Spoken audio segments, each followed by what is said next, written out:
ಹಾಗೆಯೇ ಈ ಶರೀರದಲ್ಲಿ ಒಂದು ಜೀವ ಹೊರಗೆ ಬರಲಿಕ್ಕೋಸ್ಕರ ಒಂದು ವಿಶಿಷ್ಟವಾಗಿರ್ತಕ್ಕಂತಹ ದಾರಿ ಇದೆ. ಉಪನಿಷತ್ತು ಹೇಳುತ್ತೆ, ನಮ್ಮ ಶರೀರದಲ್ಲಿ ಪೃಷ್ಠಭಾಗದಿಂದ ನೆತ್ತಿಯ ತನಕ ಒಂದು ನಾಡಿ ಎಂಬತಕ್ಕಂಥದ್ದು ಅದು ಬೆಳೆದು ನಿಂತಿದೆ.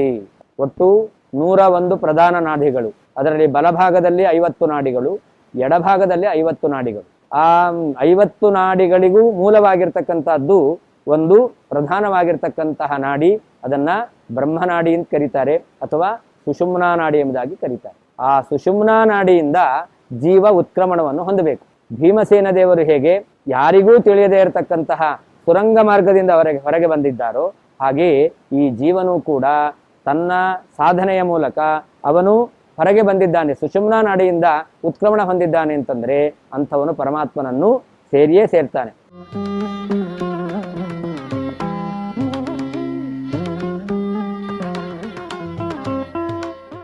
ತಪಸ್ವಾಧ್ಯಾಯ ಶುಶ್ರೂಷಾ ಕೃಷ್ಣ ಪೂಜಾ ರತಂ ಮುನಿಂ ವಿಶ್ವೇಶಮಿಷ್ಟದಂ ವಂದೇ ಪರಿವ್ರಾಟ್ ಚಕ್ರವರ್ತಿನಂ ಕಾಂತಾಯ ಕಲ್ಯಾಣ ಗುಣೈಕಧಾಮ್ನೇ ನವದ್ಯುನಾಥ ಪ್ರತಿಮ ಪ್ರಭಾಯ ನಾರಾಯಣಾಯ ಅಖಿಲ ಕಾರಣಾಯ ಶ್ರೀ ಪ್ರಾಣನಾಥಾಯ ನಮಸ್ಕರೋಮಿ. ಸ್ವಸ್ತ್ಯಸ್ತು ಸಮಸ್ತ ಜಗತಾಂ ಅಶೇಷ ಸನ್ಮಂಗಲಾನಿ ಭವಂತು. ಶ್ರೀ ಗುರುಭ್ಯೋ ನಮಃ. ಹರಿ ಓಂ. ಹಿಂದೆ ಭೀಮಸೇನ ದೇವರು ಅರಗಿನ ಮನೆಯಲ್ಲಿ ಕುಂತಿ, ಧರ್ಮರಾಜ ಮೊದಲಾದರ ಜೊತೆಯಲ್ಲಿ ವಾಸ ಮಾಡ್ತಾ ಇದ್ರು. ಪುರೋಚನ ಅವರನ್ನು ಸಾಯಿಸುವಂತಹ ಕಾಲವನ್ನು ನಿರೀಕ್ಷೆ ಮಾಡ್ತಾ ಇದ್ದ ಎಂಬುದಾಗಿ ನಾವು ಚಿಂತನೆ ಮಾಡಿದ್ದೆವು. ಭೀಮಸೇನ ದೇವರು, ಆ ಪುರೋಚನ, ಅವನ ಸಹೋದರಿ, ಅವಳ ಮಕ್ಕಳು ಎಲ್ಲರೂ ಮದ್ಯಪಾನ ಮಾಡಿ ಅವರು ಮಲಗಿದಾಗ ಆ ಅರಗಿನ ಮನೆಗೆ ಬೆಂಕಿಯನ್ನು ಕೊಟ್ಟು ಭೀಮಸೇನ ದೇವರು ವಿದುರ ನಿರ್ಮಾಣ ಮಾಡಿರತಕ್ಕಂತಹ, ವಿದುರ ತಿಳಿಸಿರುವಂತಹ ಆ ಸುರಂಗ ಮಾರ್ಗದ ಮೂಲಕ ಅವರು ಹಿಡಿಂಬ ಎಂಬತಕ್ಕಂಥ ಅಸುರ ಇರತಕ್ಕಂತಹ ಕಾಡಿಗೆ ಅವರು ಪ್ರವೇಶ ಮಾಡಿದ್ದಾರೆ ಅಂತ ಕಥೆಯನ್ನು ವರ್ಣನೆ ಮಾಡುತ್ತಾರೆ. ಇದನ್ನು ನಾರಾಯಣ ಪಂಡಿತಾಚಾರ್ಯರು ಬಹಳ ಸುಂದರವಾಗಿ ವರ್ಣನೆ ಮಾಡುತ್ತಾರೆ. ಭೀಮಸೇನ ದೇವರು ಅರಗಿನ ಮನೆಯಲ್ಲಿ ವಾಸ ಮಾಡ್ತಾ ಇದ್ರು. ಅಲ್ಲಿಂದ ಅವರು ಹೊರಗೆ ಬಂದು, ಸುರಂಗ ಮಾರ್ಗದಿಂದ ಹೊರಗೆ ಬಂದು ಹಿಡಿಂಬಕ ವನದಲ್ಲಿ ವೇದವ್ಯಾಸ ರೂಪಿಯಾದ ಪರಮಾತ್ಮನನ್ನು ಅವರು ಸೇರಿ ಅವರಿಗೆ ನಮಸ್ಕಾರವನ್ನು ಮಾಡಿದ್ದಾರೆ ಎಂಬುವಂತಹ ಕಥೆಯನ್ನು ವರ್ಣನೆ ಮಾಡಬೇಕು. ಇದನ್ನು ಬಹಳ ಶಾಸ್ತ್ರಕಾವ್ಯ ಅಂತ ನಾವು ಮೊದಲೇ ಮನನ ಮಾಡಿದ್ದೆವು. ಹೀಗೆ ಶಾಸ್ತ್ರದ ವಿಷಯವನ್ನು ಈ ಮಧ್ವಾಚಾರ್ಯರ ಕಥೆಯನ್ನು ಹೇಳತಕ್ಕಂತಹ ಈ ಒಂದು ಕಾವ್ಯದಲ್ಲಿ ಬಹಳ ಸುಂದರವಾಗಿ ವರ್ಣನೆ ಮಾಡಿದ್ದಾರೆ. ಭೀಮಸೇನ ದೇವರು ಆ ಅರಗನೆ ಮನೆಯಿಂದ ಹೊರಗೆ ಬರಬೇಕಾದರೆ ತಮ್ಮ ಶರೀರದಲ್ಲಿ ಧರ್ಮರಾಜ, ಕುಂತಿ, ನಕುಲ, ಸಹದೇವ ಮತ್ತು ಅರ್ಜುನ ಇವರನ್ನೆಲ್ಲರನ್ನೂ ಕೂಡ ತಾವೇ ಹೊತ್ಕೊಂಡಿದ್ದಾರಂತೆ. ಯಾಕೆ ಹೊತ್ಕೊಂಡ್ರು ಅಂತಂದರೆ, ಭೀಮಸೇನ ಹೇಳ್ತಾನೆ, ಇದು ಅರಗಿನ ಮನೆ, ಇಲ್ಲಿರ್ತಕ್ಕಂತಹ ಪುರೋಚನ ಇವನು ನಮ್ಮೆಲ್ಲರನ್ನೂ ಕೂಡ ರಾತ್ರಿಯಲ್ಲಿ ಮಲಗಿದಾಗ ಸುಡಬೇಕು ಅಂತ ಕಾಯ್ತಾ ಇದ್ದಾನೆ. ಆದರೆ ನಾವೇನಾದರೂ ಇಲ್ಲಿ ಇದ್ದೇವು ಅಂತಂದರೆ ಒಂದಲ್ಲ ಒಂದು ದಿವಸ ಸಾಯ್ಬೇಕಾಗುತ್ತೆ. ಆದ್ದರಿಂದ ನಾವೇ ಈಗ ಈ ಮನೆಯನ್ನು ಸುಟ್ಟು ನಾವು ಹೊರಗೆ ಹೋಗೋಣ ಅಂತ ಭೀಮಸೇನ ಹೇಳ್ತಾನೆ. ಆಗ ಅರ್ಜುನ ಮೊದಲಾದವರಿಗೆ ನಡುಕ ಉಂಟಾಗುತ್ತಂತೆ. ಅರ್ಜುನ ಸಾಧಾರಣ ವ್ಯಕ್ತಿ ಅಲ್ಲ, ಒಳ್ಳೆ ಪರಾಕ್ರಮಿ, ಒಳ್ಳೆ ಧೈರ್ಯಶಾಲಿ ಅವನು. ಆದರೂ ಕೂಡ ಈ ಅರಗಿನ ಮನೆಯನ್ನು ಸುಟ್ಟು ಬಿಟ್ರೆ ದುರ್ಯೋಧನಾದಿಗಳಿಗೆ ಗೊತ್ತಾದರೆ ಏನಾದೀತು ಎಂಬುದಾಗಿ ಆ ದುರ್ಯೋಧನನ ಆ ಒಂದು ಕೆಟ್ಟ ಸ್ವಭಾವವನ್ನು ತಿಳಿದಂತಹ ಆ ಅರ್ಜುನನಿಗೆ ಮತ್ತು ನಕುಲ, ಸಹದೇವ, ಧರ್ಮರಾಜ ಎಲ್ಲರಿಗೂ ಭಯ ಆಗ್ತಾ ಇದೆಯಂತೆ. ಭಯ ಅಂದ್ರೇನು? ಅವರಿಗೆ ನಡಿಲಿಕ್ಕಾಗೋದಿಲ್ಲ, ನಿಂತ್ಕೊಳ್ಳಿಕ್ಕಾಗೋದಿಲ್ಲ, ಅಷ್ಟು ಅವರು ಭೀತರಾಗಿದ್ದಾರೆ. ಅದರಿಂದಲೇ ಭೀಮಸೇನ ದೇವರು ಧರ್ಮರಾಜ, ಕುಂತಿ, ನಕುಲ, ಸಹದೇವ ಇವರನ್ನು ಸೊಂಟದಲ್ಲಿ ಭುಜದಲ್ಲಿ ಕೂಡಿಸ್ಕೊಂಡಿದ್ದಾನೆ. ಹಾಗೆ ಅರ್ಜುನನನ್ನು ಬೆನ್ನಲ್ಲಿ ಹೊತ್ಕೊಂಡಿದ್ದಾನಂತೆ. ಆ ಭೀಮಸೇನ ಸುರಂಗ ಮಾರ್ಗದಲ್ಲಿ ಹೊರಗೆ ಬಂದು ಹಿಡಿಂಬ ವನದಲ್ಲಿ ವೇದವ್ಯಾಸ ದೇವರನ್ನು ಸೇರಿದ ಅಂತ ಅವ್ರು ಹೇಳ್ತಾರೆ. ಯೋಗೀವ ನಾರಾಯಣ ಮಾಸ ಸಾಧ. ಒಬ್ಬ ಯೋಗ ಸಿದ್ಧಿಯನ್ನು ಪಡೆದವನು ಯಾವ ರೀತಿಯಲ್ಲಿ ಈ ಶರೀರದಿಂದ ಹೊರಗೆ ಬರ್ತಾನೋ, ಆ ಶರೀರದಿಂದ ಉತ್ಕ್ರಮಣವನ್ನು ಹೊಂದಿ ಅವನು ಆ ಪರಮಾತ್ಮನನ್ನು ಸೇರ್ತಾನೋ, ಆ ರೀತಿಯಲ್ಲಿ ಭೀಮಸೇನ ದೇವರು ಈ ಅರಗಿನ ಮನೆಯನ್ನು ಸುಟ್ಟು ಸುರಂಗ ಮಾರ್ಗದಿಂದ ಹೊರಗೆ ಬಂದು ವೇದವ್ಯಾಸ ರೂಪಿ ಪರಮಾತ್ಮನನ್ನು ಸಂದರ್ಶನ ಮಾಡಿದ್ದಾರೆ. ಇಲ್ಲಿ ಅರಗಿನ ಮನೆ ಅಂತಂದ್ರೆ ಈ ದೇಹ, ಜೀವ. ಈ ಅರಗಿನ ಮನೆ ಅದು ಸುಡಬೇಕು ಅಂತ ನಿರ್ಮಾಣ ಮಾಡಿದ್ರು. ಹಾಗೆ ಈ ಶರೀರ ಇದೆಯಲ್ಲ, ಇದು ಒಂದಲ್ಲ ಒಂದು ದಿವಸ ಸುಡ್ಲಿಕ್ಕೆ ಇರ್ತಕ್ಕಂಥದ್ದು. ಯಾವತ್ತಾದರೂ ಒಂದು ದಿವಸ ಈ ದೇಹ ಬಿದ್ದು ಹೋಗುತ್ತೆ, ಆವಾಗ ಇದಕ್ಕೆ ಸಂಸ್ಕಾರ ಎಂಬತಕ್ಕಂಥದ್ದು ಆಗಲೇಬೇಕು. ಹಾಗಾದರೆ ಅರಗಿನ ಮನೆ ಎಂಬತಕ್ಕಂಥದ್ದು ಸುಟ್ಟು ಹೋಗ್ತಾ ಇತ್ತು, ಹಾಗೆ ಈ ಶರೀರ ಎಂಬತಕ್ಕಂಥದ್ದು ಕೂಡ ಅರಗಿನ ಮನೆಯಂತೆ ಇರತಕ್ಕಂಥದ್ದು. ಆ ಅರಗಿನ ಮನೆಯಲ್ಲಿ ಭೀಮ ಇದ್ದ, ಹಾಗೆ ಈ ಶರೀರದ ಒಳಗಡೆ ಜೀವ ಇದ್ದಾನೆ. ಜೀವ ಅವನು ಹೇಗಿರಬೇಕು? ಭೀಮಸೇನ ಹಗಲು ರಾತ್ರಿ ಎಚ್ಚರಿಕೆಯಿಂದ ಇರ್ತಿದ್ದ. ಎಲ್ಲಿ ಪುರೋಚನ ತನಗೂ ತನ್ನವರಿಗೂ ಏನಾದರೂ ಅವನು ತೊಂದರೆಯನ್ನುಂಟು ಮಾಡಿಯಾನು ಅಂತ ಭೀಮಸೇನ ದೇವರು ಜಾಗೃತೆಯಿಂದ ಇರ್ತಿದ್ದರು. ಹಾಗೆ ಈ ಜೀವನೂ ಕೂಡ ಈ ಶರೀರದಲ್ಲಿ ತುಂಬ ಜಾಗೃತನಾಗಿರಬೇಕು. ಯಾಕೆ? ಪುರೋಚನ ಅವನಿಂದ ತೊಂದರೆ ಉಂಟಾದೀತು, ಹಾಗೆ ಜೀವರಿಗೂ ಕೂಡ ಅನೇಕ ಶತ್ರುಗಳು, ಕಾಮ, ಕ್ರೋಧ, ಲೋಭ ಇಂತಹ ಅನೇಕ ವಿಧವಾಗಿರ್ತಕ್ಕಂತಹ ಶತ್ರುಗಳಿಂದ ತೊಂದರೆ ಉಂಟಾಗುತ್ತೆ ಎಂಬುದಾಗಿ ಜೀವ ತುಂಬ ಎಚ್ಚರಿಕೆಯಿಂದ ಇರಬೇಕು. ಆಮೇಲೆ ಆ ಭೀಮಸೇನ ದೇವರು ಅರಗಿನ ಮನೆಯಿಂದ ಹೊರಗೆ ಬರಬೇಕಾದರೆ 5 ಜನರನ್ನು ಹೊತ್ಕೊಂಡು ಬಂದರು. ಹಾಗೆ ಜೀವನೂ ಕೂಡ ಈ ಶರೀರದಿಂದ ಉತ್ಕ್ರಮಣವನ್ನು ಹೊಂದಬೇಕಾದರೆ ಅವನು ಹೊತ್ಕೊಂಡು ಹೋಗಬೇಕು. ಏನು ಹೊತ್ಕೊಂಡು ಹೋಗಬೇಕು? ನಾವೆಲ್ಲ ಬೇಕಾದಷ್ಟು ಸಂಪಾದನೆ ಮಾಡಿರ್ತೇವೆ, ಸಂಪಾದನೆ ಮಾಡಿದಂಥ ಹಣವನ್ನೆಲ್ಲ ಹೊತ್ಕೊಂಡು ಹೋಗ್ಲಿಕ್ಕಾಗಲ್ಲ. ಏನು ಆಸ್ತಿ ಮಾಡಿದರೂ ಕೂಡ ಬಿಟ್ಟೇ ಹೋಗಬೇಕು. ಹಾಗಾದರೆ ಯಾವುದನ್ನು ಹೊತ್ಕೊಂಡು ಹೋಗ್ಬೋದು? ಆ ಭೀಮಸೇನ ಧರ್ಮರಾಜನನ್ನು, ಅರ್ಜುನನನ್ನು, ನಕುಲನನ್ನು, ಸಹದೇವನನ್ನು ಮತ್ತು ಕುಂತಿಯನ್ನು ಹೊತ್ಕೊಂಡು ಹೋಗಿದ್ದ. ಈ ಜನರು ಅಂತಂದರೆ ಇವರು ಗುಣಗಳನ್ನು ಪ್ರತಿನಿಧಿಸ್ತಾ ಇದ್ದಾರೆ. ಧರ್ಮ ಅಂತಂದರೆ ನಾವು ಮಾಡಿರ್ತಕ್ಕಂತಹ ಪುಣ್ಯ.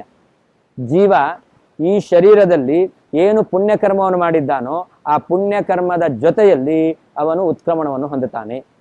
ಹಾಗೆ ಜೀವ ಈ ಶರೀರದಲ್ಲಿ ಅರ್ಜುನನನ್ನು ಪ್ರತಿನಿಧಿಸುವಂತಹ ಶ್ರವಣ ಮನನ, ಅವನೇನು ಶಾಸ್ತ್ರ ಶ್ರವಣ ಮಾಡಿದ್ದಾನೆ, ಶಾಸ್ತ್ರವನ್ನು ಮನನ ಮಾಡಿದ್ದಾನೆ. ಆ ಶಾಸ್ತ್ರ ಶ್ರವಣ ಮನದಿಂದ ಬಂದಿರತಕ್ಕಂಥ ಜ್ಞಾನ ಅದನ್ನು ಅರ್ಜುನ ಪ್ರತಿನಿಧಿಸ್ತಾ ಇದ್ದಾನೆ, ಅದನ್ನು ಹೊತ್ತುಕೊಂಡು ಹೊರಗೆ ಬರ್ತಾನೆ.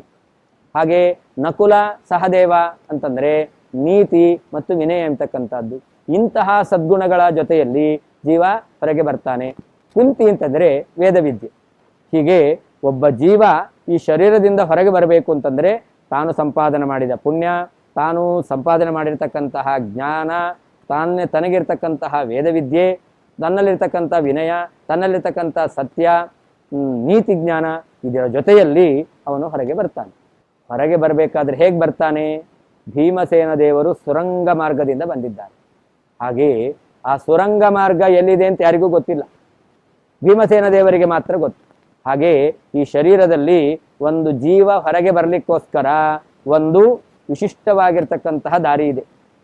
ಉಪನಿಷತ್ತು ಹೇಳುತ್ತೆ, ಶತಂಚ ಏಕಾಚ ಹೃದಯಸ್ಯ ನಾಡ್ಯ ತಾಸಾಂ ಮೂರ್ಧಾನಂ ಅಭಿನಿಸೃತ ಏಕ ತಯಾ ಊರ್ಧ್ವಂ ಆಯನ್ ಅಮೃತತ್ವಮೇತಿ. ನಮ್ಮ ಶರೀರದಲ್ಲಿ ಪೃಷ್ಠಭಾಗದಿಂದ ನೆತ್ತಿಯ ತನಕ ಒಂದು ನಾಡಿ ಎಂಬತಕ್ಕಂಥದ್ದು ಅದು ಬೆಳೆದು ನಿಂತಿದೆ. ಒಟ್ಟು 101 ಪ್ರಧಾನ ನಾಡಿಗಳು. ಅದರಲ್ಲಿ ಬಲಭಾಗದಲ್ಲಿ 50 ನಾಡಿಗಳು, ಎಡಭಾಗದಲ್ಲಿ 50 ನಾಡಿಗಳು. ಆ 50 ನಾಡಿಗಳಿಗೂ ಮೂಲವಾಗಿರ್ತಕ್ಕಂಥದ್ದು ಒಂದು ಪ್ರಧಾನವಾಗಿರ್ತಕ್ಕಂತಹ ನಾಡಿ, ಅದನ್ನು ಬ್ರಹ್ಮನಾಡಿ ಅಂತ ಕರೀತಾರೆ ಅಥವಾ ಸುಷುಮ್ನಾ ನಾಡಿ ಎಂಬುದಾಗಿ ಕರೀತಾರೆ. ಆ ಸುಷುಮ್ನಾ ನಾಡಿಯಿಂದ ಜೀವ ಉತ್ಕ್ರಮಣವನ್ನು ಹೊಂದಬೇಕು. ಭೀಮಸೇನ ದೇವರು ಹೇಗೆ ಯಾರಿಗೂ ತಿಳಿಯದೇ ಇರತಕ್ಕಂತಹ ಸುರಂಗ ಮಾರ್ಗದಿಂದ ಹೊರಗೆ ಬಂದಿದ್ದಾರೋ, ಹಾಗೆಯೇ ಈ ಜೀವನೂ ಕೂಡ ತನ್ನ ಸಾಧನೆಯ ಮೂಲಕ ಅವನು ಹೊರಗೆ ಬಂದಿದ್ದಾನೆ, ಸುಷುಮ್ನಾ ನಾಡಿಯಿಂದ ಉತ್ಕ್ರಮಣ ಹೊಂದಿದ್ದಾನೆ ಅಂತಂದರೆ ಅಂಥವನು ಪರಮಾತ್ಮನನ್ನು ಸೇರಿಯೇ ಸೇರ್ತಾನೆ. ತಯಾ ಊರ್ಧ್ವಂ ಆಯನ್ ಅಮೃತತ್ವಮೇತಿ ಅಂತ.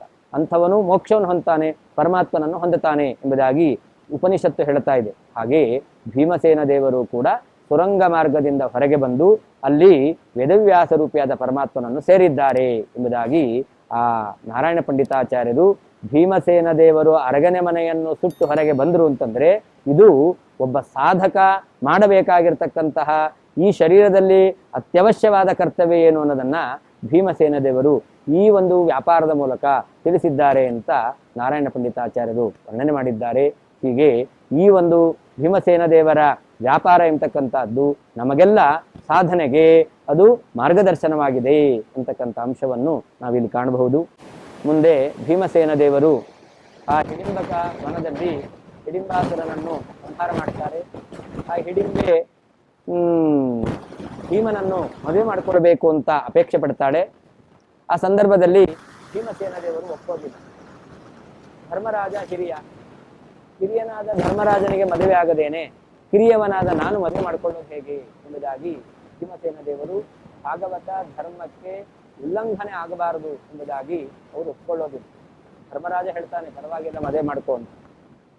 ತಾಯಿಯಾದ ಕುಂತಿದೇವಿಯು ಹೇಳ್ತಾಳೆ, ಆದರೂ ಭೀಮಸೇನ ದೇವರು ಒಪ್ಪೋದಿಲ್ಲ. ಆಗ ವೇದವ್ಯಾಸ ದೇವರೇ ಅಲ್ಲಿಗೆ ಬರ್ತಾರೆ. ವೇದವ್ಯಾಸ ದೇವರು ಭೀಮಸೇನನಿಗೆ ಆದೇಶವನ್ನು ಮಾಡುತ್ತಾರೆ, ನೀನು ಹಿಡಿಂಬೆಯನ್ನು ವಿವಾಹ ಮಾಡಿಕೋ. ಹೀಗೆ ಭೀಮಸೇನ ದೇವರು ಆ ಹಿಡಿಂಬೆಯನ್ನು ಮದುವೆ ಮಾಡಿಕೊಂಡು ಆ ಹಿಡಿಂಬೆಯಲ್ಲಿ ಘಟೋತ್ಕಚ ಎಂಬತಕ್ಕಂಥ ಒಬ್ಬ ಮಗನನ್ನು ಪಡಿತಾರೆ.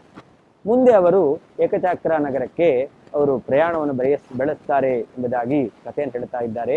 ಇಲ್ಲಿ ಭೀಮಸೇನ ದೇವರು ಆ ವೇದವ್ಯಾಸ ದೇವರು ಬಂದಾಗ ಅವ್ರು ಏನು ಮಾಡಿದ್ರು, ಆ ಭೀಮಸೇನ ದೇವರು ಏನು ಮಾಡಿದ್ದಾರೆ ಎಂಬತಕ್ಕಂಥ ವಿಷಯವನ್ನು ಹೇಳುವ ಮೂಲಕ ನಾರಾಯಣ ಪಂಡಿತಾಚಾರ್ಯರು ನಮಗೂ ಒಂದು ಸಂದೇಶವನ್ನು ಕೊಡ್ತಾ ಇದ್ದಾರೆ. ಸಮರ್ಪ್ಯ ಕೃತ್ಯಾನಿ ಕೃತೀಕೃತಾನಿ ವ್ಯಾಸಾಯ ಭೂಮ್ನೆ ಸುಕೃತಾನಿ ತಾವತ್ ಕರಿಷ್ಯಮಾಣಾನಿ ಚ ತಸ್ಯ ಪೂಜಾಂ ಸಂಕಲ್ಪಯಾಮಾಸ ಸಶುದ್ಧ ಬುದ್ಧಿ. ಭೀಮಸೇನ ದೇವರು ಇಷ್ಟರ ತನಕ ಏನೇನು ಕರ್ಮಗಳನ್ನು ಮಾಡಿದ್ರೋ ಅದೆಲ್ಲವನ್ನೂ ಕೂಡ ಭಗವಂತನಿಗೆ ಅರ್ಪಣೆ ಮಾಡಿದ್ದಾರೆ. ಭಗವತ್ ಪ್ರೇರಣೆಯ ಭಗವತ್ ಪ್ರೀತ್ಯರ್ಥಂ ಎಂಬುದಾಗಿ ಅನುಸಂಧಾನವನ್ನು ಇಟ್ಟುಕೊಂಡು ಏನೇನು ಕರ್ಮವನ್ನು ಮಾಡಿದ್ದಾರೋ ಅದನ್ನು ವೇದವ್ಯಾಸ ರೂಪಿ ಪರಮಾತ್ಮನಿಗೆ ಅರ್ಪಣೆ ಮಾಡಿದ್ದಾರೆ. ಅರ್ಥಾತ್ ನಾವೇನೇನು ಕರ್ಮಗಳನ್ನು ಮಾಡ್ತೇವೋ, ಯಾವ್ಯಾವಾಗ ಮಾಡ್ತೇವೋ ಆ ಮಾಡಿದಾಗ ಆ ಕರ್ಮಗಳನ್ನು ಪರಮಾತ್ಮನಿಗೆ ಅರ್ಪಣೆ ಮಾಡಬೇಕು. ಅಷ್ಟೇ ಅಲ್ಲ, ಭೀಮಸೇನ ದೇವರು ಕರಿಷ್ಯಮಾಣಯಾನಿ ಚ ತಸ್ಯ ಪೂಜಾಂ ಸಂಕಲ್ಪಯಾಮಾಸ. ಮುಂದೆ ಮಾಡತಕ್ಕಂತಹ ಏನೇನು ದೈತ್ಯರ ಹನನ ಲೋಕೋಪಕಾರ ರೂಪವಾಗಿರ್ತಕ್ಕಂತಹ ಕರ್ಮಗಳಿದೆ, ಆ ಎಲ್ಲ ಕರ್ಮಗಳನ್ನು ಕೂಡ ಪುನಃ ಪರಮಾತ್ಮನ ಸೇವಾ ರೂಪದಲ್ಲಿ ಮಾಡ್ತೇನೆ ಎಂಬುದಾಗಿ ಸಂಕಲ್ಪ ಮಾಡಿದ್ದಾರೆ. ಹೀಗೆ ಆ ಭೀಮಸೇನ ದೇವರು ಮಾಡಿದ ಕರ್ಮಗಳನ್ನು ವೇದವ್ಯಾಸಯ ರೂಪಿಯಾದ ಪರಮಾತ್ಮನಿಗೆ ಅರ್ಪಣೆ ಮಾಡಿದ್ದಾರೆ. ಮುಂದೆ ಮಾಡಬೇಕಾದ ಕರ್ಮಗಳನ್ನೂ ಕೂಡ ಭಗವಂತನ ಸೇವಾ ರೂಪದಲ್ಲಿ ಮಾಡ್ತೇನೆ ಎಂಬುದಾಗಿ ಸಂಕಲ್ಪ ಮಾಡಿದ್ದಾರೆ. ಹೀಗೆ ಜೀವರು ಬೆಳಗ್ಗಿನಿಂದ ಸಾಯಂಕಾಲದ ತನಕ ಏನೇನು ಕರ್ಮಗಳನ್ನು ಮಾಡುತ್ತಾರೋ ಆ ಎಲ್ಲ ಕರ್ಮಗಳನ್ನು ಕೂಡ ಪರಮಾತ್ಮನಿಗೆ ಅರ್ಪಣೆ ಮಾಡಬೇಕು, ಪ್ರತಿ ದಿವಸ ಅರ್ಪಣೆ ಮಾಡಬೇಕು. ಹಾಗೆ ಮುಂದೆ ಮಾಡತಕ್ಕಂತಹ ಕರ್ಮಗಳನ್ನು ಕೂಡ ಪರಮಾತ್ಮನ ಸೇವಾ ಎಂಬುದಾಗಿ ಸಂಕಲ್ಪ ಮಾಡಬೇಕು ಎಂಬುದಾಗಿ ಆ ಕರ್ಮ ನಮಗೆ ಒಳ್ಳೆಯ ಫಲವನ್ನು ಕೊಡಬೇಕು ಅಂತಾದರೆ ನಾವು ಮಾಡಬೇಕಾಗಿರ್ತಕ್ಕಂತಹ ಆ ಕರ್ಮದ ಆಚರಣೆಯ ವಿಧಾನವನ್ನು ಭೀಮಸೇನ ದೇವರು ತಿಳಿಸಿಕೊಟ್ಟಿದ್ದಾರೆ ಅನ್ನೋದನ್ನ ಇಲ್ಲಿ ಹೇಳ್ತಾರೆ. ಯಾವುದೇ ಒಂದು ಕರ್ಮ ಅದು ನಮಗೆ ಪೂರ್ಣವಾದ ಫಲವನ್ನು ಕೊಡಬೇಕು ಅಂತಾದರೆ ಅದರಲ್ಲಿ 5 ಅಂಶಗಳನ್ನು ನಾವು ಅಳವಡಿಸಿಕೊಳ್ಬೇಕು. ಅದನ್ನು ಭೀಮಸೇನ ದೇವರು ಮಾಡಿದ್ದಾರೆ. ಮೊದಲನೇದಾಗಿ ಏನೇ ಕರ್ಮ ಮಾಡಿದ್ರು ಕೂಡ ಸಂಕಲ್ಪ ಪುರಸ್ಸರವಾಗಿ ಮಾಡಬೇಕು. ಅದನ್ನೇ ಭೀಮಸೇನ ದೇವರು ಸಂಕಲ್ಪಯಾಮಾಸ, ಭೀಮಸೇನ ದೇವರು ಸಂಕಲ್ಪವನ್ನು ಮಾಡಿದರು. ಎರಡನೇದಾಗಿ ಮಾಡತಕ್ಕಂತಹ ಕರ್ಮಗಳು ನಮಗೆ ವಿಹಿತವಾದ ಕರ್ಮಗಳಾಗಿವೆ. ಆ ಭೀಮಸೇನ ದೇವರು ತಮಗೆ ವಿಹಿತವಾದ ಕರ್ಮವನ್ನು ಕರ್ಮಗಳನ್ನು ಭಕ್ತಿಯಿಂದ ಮಾಡಬೇಕು. ಭೀಮಸೇನ ದೇವರು ಪರಮಾತ್ಮನ ವಿಶೇಷ ಭಕ್ತರಾಗಿದ್ದಾರೆ, ಆದ್ದರಿಂದ ಭಕ್ತಿಯಿಂದಲೇ ಕರ್ಮವನ್ನು ಮಾಡಿದ್ದಾರೆ. ನಾಲ್ಕನೇದಾಗಿ ಯಾವುದೇ ಕರ್ಮವನ್ನು ಮಾಡಬೇಕಾದರೂ ಫಲದ ಆಸೆಯನ್ನು ಇಟ್ಟುಕೊಂಡು ಮಾಡಬಾರದು. ಭೀಮಸೇನ ದೇವರು ಭಗವತ್ ಪ್ರೀತ್ಯರ್ಥಂ ಎಂಬುದಾಗಿಯೇ ಕರ್ಮವನ್ನು ಮಾಡ್ತಾ ಇದ್ರು, ಅದರಿಂದ ಅವರಿಗೆ ಫಲದ ಆಸೆಯೂ ಇರಲಿಲ್ಲ. ಕೊನೆಯದಾಗಿ ಮಾಡಿರತಕ್ಕಂಥ ಕರ್ಮವನ್ನು ಭಗವಂತನಿಗೆ ಅರ್ಪಣೆ ಮಾಡಬೇಕು. ಭೀಮಸೇನ ದೇವರು ಸಮರ್ಪ್ಯ ಕೃತ್ಯಾನಿ ಕೃತೀಕೃತಾನಿ ಎಂಬುದಾಗಿ ತಾವು ಮಾಡಿರತಕ್ಕಂಥ ಕರ್ಮಗಳನ್ನು ಭಗವಂತನಿಗೆ ಅರ್ಪಣೆ ಮಾಡಿದರು. ಹೀಗೆ ಸಂಕಲ್ಪ ಪುರಸ್ಸರವಾಗಿ ವಿಹಿತವಾಗಿರ್ತಕ್ಕಂಥ ಕರ್ಮಗಳನ್ನು ಫಲಾಸೆಯನ್ನು ಬಿಟ್ಟು ಮಾಡಿದೆ ಭಗವಂತನಿಗೆ ಅರ್ಪಣೆ ಮಾಡಿದರೆ ಈ 5 ಅಂಶಗಳನ್ನು ನಾವು ಅಳವಡಿಸಿಕೊಂಡಾಗ ಆ ಕರ್ಮ ಎಂಬತಕ್ಕಂಥದ್ದು ನಮಗೆ ಪೂರ್ಣವಾಗಿರ್ತಕ್ಕಂತಹ ಫಲವನ್ನು ಕೊಡುತ್ತೆ ಎಂಬುದಾಗಿ ಇದು ನಾವು ಮಾಡಬೇಕಾಗಿರ್ತಕ್ಕಂತಹ ಕರ್ಮಾಚರಣೆಯ ರಹಸ್ಯ. ಅದನ್ನು ಭೀಮಸೇನ ದೇವರು ಮಾಡಿದ್ದಾರೆ, ಮಾಡಿ ತೋರಿಸಿ ನಮಗೆ ಮಾರ್ಗದರ್ಶನ ಮಾಡಿದ್ದಾರೆ ಎಂಬುದಾಗಿ ಭೀಮಸೇನ ದೇವರ ಚರಿತ್ರೆಯನ್ನು ವರ್ಣನೆ ಮಾಡಿದ್ದಾರೆ. ಹಾಗೆ ಮುಂದೆ ಭೀಮಸೇನ ದೇವರು ದ್ರೌಪದಿಯನ್ನು ವಿವಾಹ ಮಾಡಿಕೊಂಡಿದ್ದಾರೆ ಎಂಬುದಾಗಿ ಆ ವಿಷಯವನ್ನು ವರ್ಣನೆ ಮಾಡ್ತಾ ಇದ್ದಾರೆ. ವಿಷ್ಣೋ ಪದಶ್ಚಿತ್ ಬಕಸನ್ನಿರಾಶಿ ಕ್ಷಿಪ್ತಾನ್ಯ ಪಕ್ಷಿ ಪ್ರಕರಸ್ಸು ಪಕ್ಷ ಸಸೋದರೋಥಾದಿತ ರಾಜಹಂಸ ಸರಾಜಹಂಸೀಮಿವ ರಾಜಕನ್ಯಾಂ ಅಂತ. ಒಂದು ರಾಜಹಂಸ ಅದು ಹೇಗೆ ಒಂದು ರಾಜಹಂಸಿ ಪಕ್ಷಿಯನ್ನು ಅದು ಸ್ವೀಕಾರ ಮಾಡುತ್ತೋ ಹಾಗೆ ರಾಜಹಂಸ ಸ್ಥಾನದಲ್ಲಿರ್ತಕ್ಕಂಥ ಭೀಮಸೇನ ದೇವರು ರಾಜಹಂಸಿ ಸ್ಥಾನದಲ್ಲಿರ್ತಕ್ಕಂತಹ ದ್ರೌಪದಿ ದೇವಿಯನ್ನು ಪಡೆದಿದ್ದಾರೆ. ಅದನ್ನು ಕೂಡ ಬಹಳ ಸುಂದರವಾಗಿ ವರ್ಣನೆ ಮಾಡುತ್ತಾರೆ. ಆ ಹಂಸ ಇದೆಯಲ್ಲ ಅದು ವಿಷ್ಣೋಹ ಪದಶ್ರಿತ್. ವಿಷ್ಣು ಪದ ಅಂದರೆ ಆಕಾಶ ಅಂತ ಅರ್ಥ. ಆಕಾಶ ಮಾರ್ಗದಲ್ಲಿ ಅದು ಹಾರಾಡ್ತಕ್ಕಂಥದ್ದು. ಅಷ್ಟೇ ಅಲ್ಲ, ಆ ಹಂಸ ಎಂಬತಕ್ಕಂಥದ್ದು ಬಕಸನ್ನಿ ರಾಶಿ. ತನ್ನ ಹತ್ತಿರಕ್ಕೆ ಏನಾದರೂ ಬಕ ಪಕ್ಷಿಗಳೆಲ್ಲ ಬರ್ತಾವೆ ಅಂತಂದರೆ ಅದನ್ನೆಲ್ಲ ದೂರ ಮಾಡಿಬಿಡುತ್ತೆ. ತನ್ನ ಗುಂಪಿಗೆ ಅದನ್ನು ಸೇರಿಸ್ಕೊಳ್ಳೋದಿಲ್ಲ. ಅಷ್ಟೇ ಅಲ್ಲ, ಇತರ ಪಕ್ಷಿಗಳನ್ನು ಕೂಡ ಹಂಸ ಪಕ್ಷಿ ತನ್ನ ಜೊತೆಯಲ್ಲಿ ಸೇರಿಸ್ಕೊಳ್ಳೋದಿಲ್ಲ. ಕ್ಷಿಪ್ತಾನ್ಯ ಪಕ್ಷಿ ಪ್ರಕರಹ ಅಂತ ಇತರ ಎಲ್ಲ ಪಕ್ಷಿಗಳನ್ನು ಕೂಡ ಅದು ದೂರ ಮಾಡುತ್ತೆ. ಆ ಹಂಸ ಪಕ್ಷಿ ಒಳ್ಳೆ ಬಿಳಿಯಾಗಿರ್ತಕ್ಕಂತಹ ಬಣ್ಣವನ್ನು ಹೊಂದಿದೆ, ಒಳ್ಳೆ ರೆಕ್ಕೆಯನ್ನು ಕೂಡ ಅದು ಹೊಂದಿದೆ. ಅಂತಹ ಆ ಹಂಸ ಪಕ್ಷಿ ರಾಜಹಂಸ ಯಾವ ರೀತಿಯಲ್ಲಿ ರಾಜಹಂಸಿಯನ್ನು ಅದು ತನಗೆ ಬೇಕು ಅಂತ ಸೇರಿಸ್ಕೊಳ್ಳುತ್ತೋ, ತನ್ನವಳನ್ನಾಗಿ ಮಾಡಿಕೊಳ್ಳುತ್ತೋ, ಹಾಗೆ ಭೀಮಸೇನ ದೇವರು ಕೂಡ ವಿಷ್ಣೋ ಪದಶ್ರಿತ್ ಅಂತ ಪರಮಾತ್ಮನ ಪಾದ ಕಮಲಗಳನ್ನು ಆಶ್ರಯಿಸಿರ್ತಕ್ಕಂಥವರು. ವಿಷ್ಣು ಪದ ಅನ್ನೋದಕ್ಕೆ ಭಗವಂತನಲ್ಲಿ ಭಕ್ತಿಯನ್ನು ಭಗವಂತನ ಸ್ವರೂಪದಲ್ಲಿ ಭಕ್ತಿ ಮಾಡುವವರು ಅಂತ ಅರ್ಥ. ಹಂಸಕ್ಕಾಗಬೇಕಾದ್ರೆ ಅದು ಆಕಾಶ ಅಂತ ಅರ್ಥ. ಭೀಮಸೇನ ದೇವರು ಭಗವಂತನಲ್ಲಿ ಭಕ್ತಿ ಮಾಡುವವರು. ಹಾಗೆ ಏಕಚಕ್ರ ನಗರದಲ್ಲಿ ಬಕಾಸುರನನ್ನು ಸಂಹಾರ ಮಾಡಿದ್ದಾರೆ. ಹೀಗೆ ಬಕಸನ್ನಿ ರಾಶಿ ಅಂತ ಬಕಾಸುರನನ್ನು ಸಂಹಾರ ಮಾಡಿ ರಾಕ್ಷಸರನ್ನು ದೂರ ಮಾಡಿಕೊಂಡಿದ್ದಾರೆ. ಹಾಗೆ ಇತರ ಸಿದ್ಧಾಂತಗಳನ್ನು ಯಾರು ಪ್ರತಿಪಾದನೆ ಮಾಡ್ತಾ ಇದ್ದಾರೋ ಅವರನ್ನು ಕೂಡ ಭೀಮಸೇನ ದೇವರು ನಿರಾಕರಣೆ ಮಾಡಿದ್ದಾರೆ. ಆದ್ದರಿಂದ ಕ್ಷಿಪ್ತಾನ್ಯ ಪಕ್ಷಿ ಪ್ರಕರಹ ಅಂತ ಹೀಗೆ ಸುಪಕ್ಷ ಶ್ರೇಷ್ಠವಾಗಿರ್ತಕ್ಕಂತಹ ವಿಷ್ಣು ಪಕ್ಷವನ್ನು ಹೊಂದಿರತಕ್ಕಂತಹ ಆ ಭೀಮಸೇನ ದೇವರು ಪಾಂಚಾಲ ನಗರಕ್ಕೆ ಬಂದು ಆ ದ್ರೌಪದಿ ಸ್ವಯಂವರದಲ್ಲಿ ಆ ದ್ರೌಪದಿ ದೇವಿಯನ್ನು ಪಡೆದಿದ್ದಾರೆ. ಹೀಗೆ ರಾಜಹಂಸ ಆ ವಿಶೇಷವಾದಂತಹ ಹಂಸ ಪಕ್ಷಿಯನ್ನು ಪಡೆಯುವ ಹಾಗೆ ಭೀಮಸೇನ ದೇವರು ದ್ರೌಪದಿ ದೇವಿಯನ್ನು ಪಡೆದಿದ್ದಾರೆ ಎಂಬತಕ್ಕಂತಹ ಕಥೆಯನ್ನು ನಾರಾಯಣ ಪಂಡಿತಾಚಾರ್ಯರು ನಿರೂಪಣೆ ಮಾಡಿದ್ದಾರೆ.